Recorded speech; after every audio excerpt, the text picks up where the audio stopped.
Новый доклад уйгурского проекта по правам человека от 17 октября 2023 года под названием «Связь Дахоа с нарушениями прав человека в Восточном Туркестане» показывает, что Дахоа Technology Co. Ltd. Активно участвует в программах массового наблюдения китайского правительства, нацеленных на уйгуров и другие тюркские народы. Компания предоставляла, разрабатывала и напрямую управляла системами общественного наблюдения и оборудованием для распознавания лиц для правительства уйгурского региона. Согласно исследованию, включенному в доклад, китайские власти используют камеры Дахоа для слежения, мониторинга и преследования уйгуров. Полиция в уйгурском регионе использует камеры наблюдения Дахоа для задержания и ареста уйгуров. Сеть камер настроена таким образом, чтобы отправлять оповещения в полицию, если уйгуры будут замечены на записях с камер видеонаблюдения. Президент Всемирного уйгурского конгресса Далкун Иса выразил сожаление, что Турция не подписала в ООН призыв 51 страны остановить геноцид мусульман в Восточном Туркестане.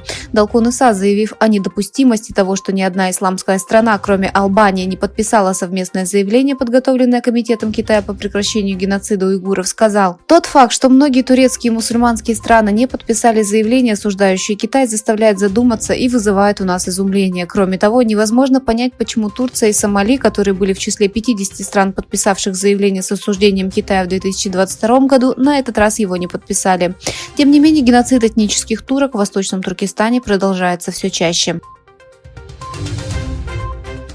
В то время как атаки Израиля на сектор Газа продолжались, сообщалось, что на Ближнем Востоке действует 6 кораблей. Согласно сообщению South China Morning Post, 44-я военно-морская эскортная оперативная группа участвует в рутинных операциях в регионе с мая и провела несколько дней в Омане на прошлой неделе, включая совместные учения с ВМС страны. Утверждается, что военные корабли ВМС Китая направляются в Восточное Средиземноморье. Украина обеспокоена дефицитом поставок беспилотных летательных аппаратов, вызванных экспортным ограничением Китая. Большинство БПЛА производится в Китае. Для войны нужно ежедневно закупать новые машины и запчасти. Однако было установлено, что наблюдается снижение поставок БПЛА и деталей к ним китайского производства как на российском, так и на украинском фронтах. Королевский объединенный институт оборонных исследований, ведущий аналитический центр Великобритании по вопросам обороны, сообщил, что количество БПЛА, поставляемых Украиной, сократилось примерно на 10 тысяч БПЛА в месяц. Министр обороны Израиля Йоав Галлант заявил, что операция в Газе может продлиться 3 месяца. «Это может занять месяц, 2 или 3 месяца, но в конце концов Хамаса не останется», — сказал Галлант. Между тем, контролируемое Хамасом медицинское учреждение в Газе сообщило, что число погибших 7 октября выросло до 4651 человека.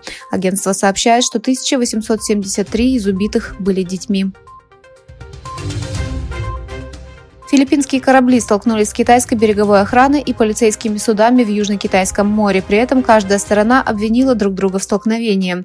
Филиппинские официальные лица сообщили, что китайский корабль береговой охраны и корабль полиции по отдельности ударили по филиппинскому судну береговой охраны и катеру снабжения, управляемому военными в спорном Южно-Китайском море.